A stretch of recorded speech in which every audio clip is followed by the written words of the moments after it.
in New York. Why does it seem so inviting?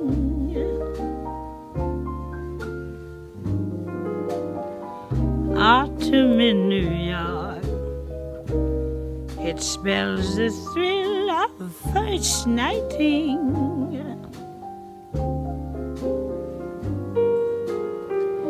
Glittering crowds and shimmering clouds and canyons of steel. Donc voilà, ce tableau-là, c'est un tableau, comme je disais tout à l'heure, qui vient de loin. C'est une mémoire graphique de mes trans chamaniques que dont j'ai fait l'expérience à New York. Et donc il y a ce dessin-là, et derrière il y a des vulves de femmes et des points qui sont utilisés dans les grottes préhistoriques comme un symbole masculin. Voilà. Enfin, c'est ce qu'ils interprètent, moi j'en sais pas plus. Donc on a le sexe féminin, le sexe masculin et la mémoire de la transe chamanique.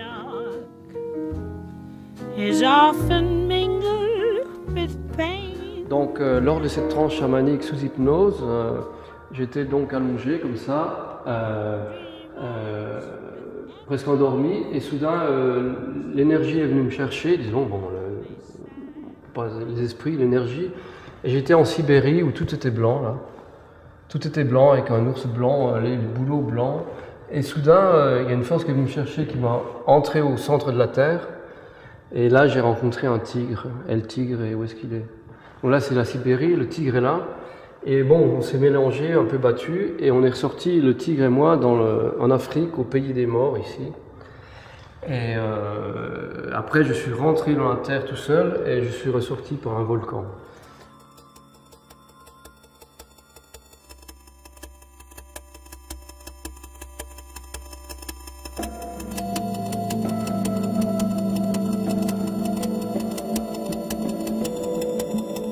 C'est comme dans la vie, tout est coïncidence. J'étais à un vernissage un jour à New York et j'ai rencontré cette dame qui était psychothérapeute mais qui traitait les gens sous hypnose et parfois par transe chamanique. Donc j'ai fait un peu une psychothérapie sous hypnose et au bout de 5 à 6 mois, il m'est arrivé de tomber en transe chamanique. On a fait plusieurs travaux aussi sur le rebirth, c'est-à-dire qu'on fait une technique de respiration et on bascule comme ça en arrière et on a aussi une espèce de transe chamanique et là on va vraiment très très loin dans l'histoire de l'humanité. Bon, encore, est-ce qu'on rentre dans la mémoire des cellules, dans la mémoire de l'ADN? J'en sais rien. Mais cette puissance-là, ça illumine quelqu'un. Je crois que chaque fois que je rencontre des Indiens d'Amérique du Nord oui, ou même des métis, une fois j'étais à un vernissage à New York et j'ai dit à cette femme, you have a strong energy, and she said, why you too, I mean you could. Je pense qu'on peut le sentir, on peut le sentir. Et la même chose pour une amie qui est maître yoga hindou. J'ai rencontré un parti, la même chose. On s'est vus tous les deux et elle est venue à mon atelier. Elle a dit, ouais, ça c'est ce que je ressens quand je fais des trans en yoga.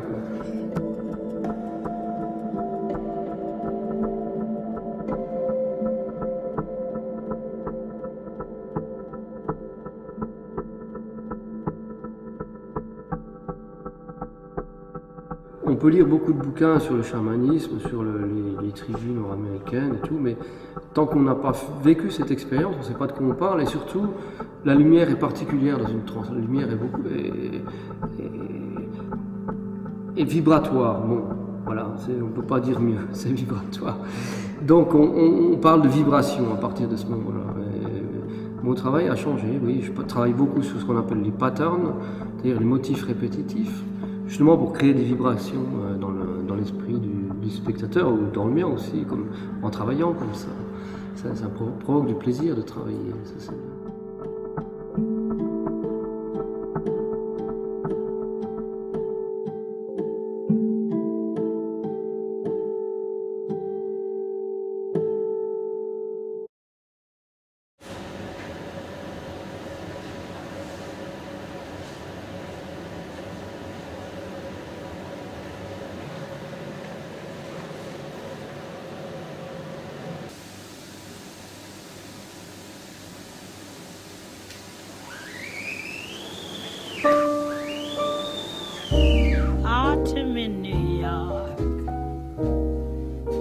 does it seem so inviting?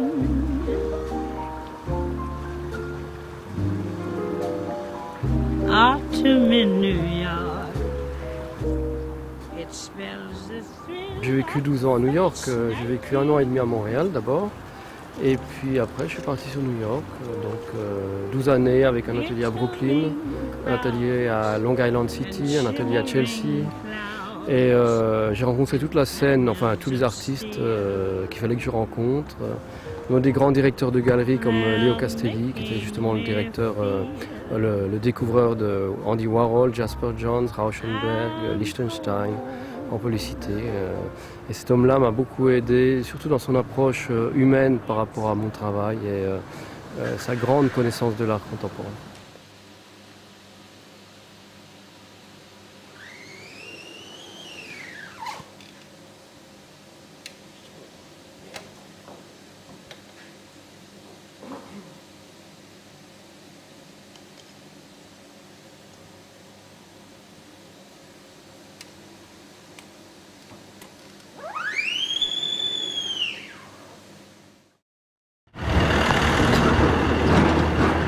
Ça change de New York?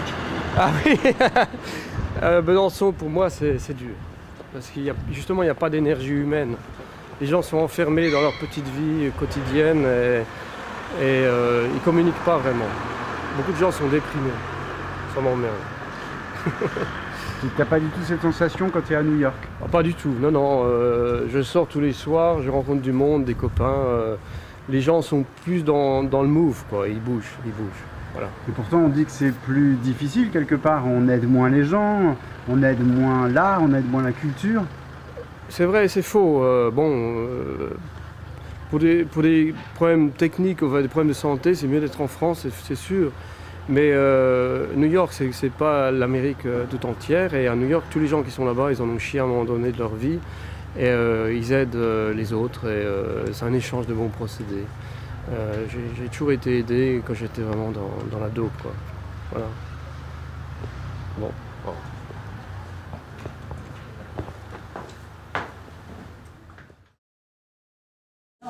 Je crois que les parties que tu veux laisser en elle.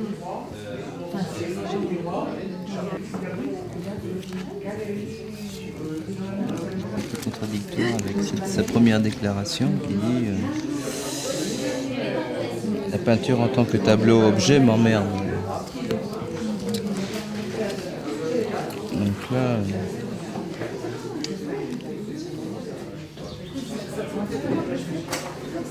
Influence plus hindou. Ça, c'est l'hôtel du feu hindou. Et disons qu'il y a beaucoup de monde.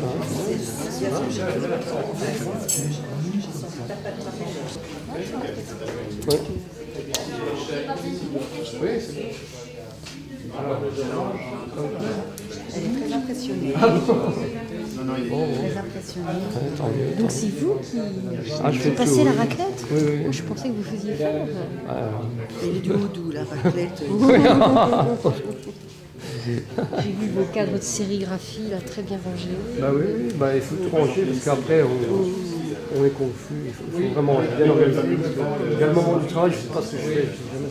Je ne vois pas ce que je fais. Je travaille à l'envers. Et le plexiglas, c'est un film bleu. Je ne vois pas, je vois rien. Un film bleu? C'est masqué si vous voulez. Quand je travaille, c'est masqué, je ne vois pas. Puis j'accumule à l'arrière. Comment ça vieillit avec les UV? Il y a une expérience? Le plexiglas, c'est une résine acrylique. La peinture, c'est une résine acrylique. Et en grattant, ça part pas? Ah ben en grattant, oui, mais si vous grattez un Picasso, il va partir aussi. Sur une toile, c'est pareil. Même les... Non mais je veux dire gratter plus ou moins, quoi. Une petite réraflure. Même les sculptures avec un petit marteau, on arrive à casser. Là, d'accord.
les chamans ont été les premiers artistes, peut-être qu'ils seront les derniers artistes, qui sait, je veux dire.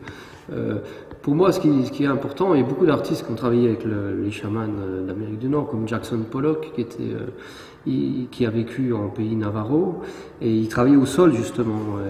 Moi, c'est pareil, je travaille à plat, dans les 4 directions, c'est très important. Et pour moi, il faut absolument sortir la peinture fenêtre bourgeoise européenne.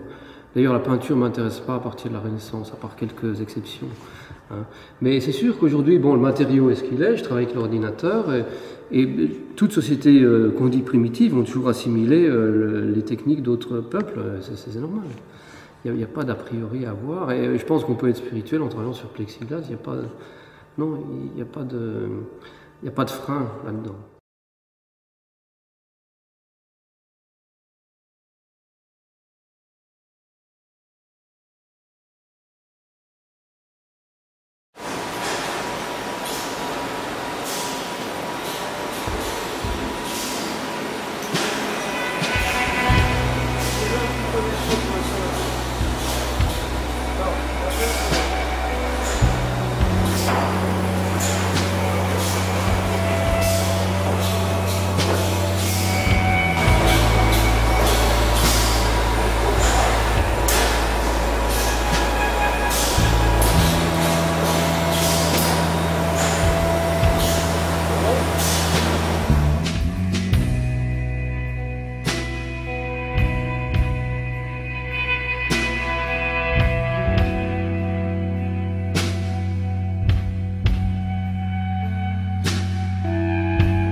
Les Mayas sont encore vivants au Guatemala, au Mexique.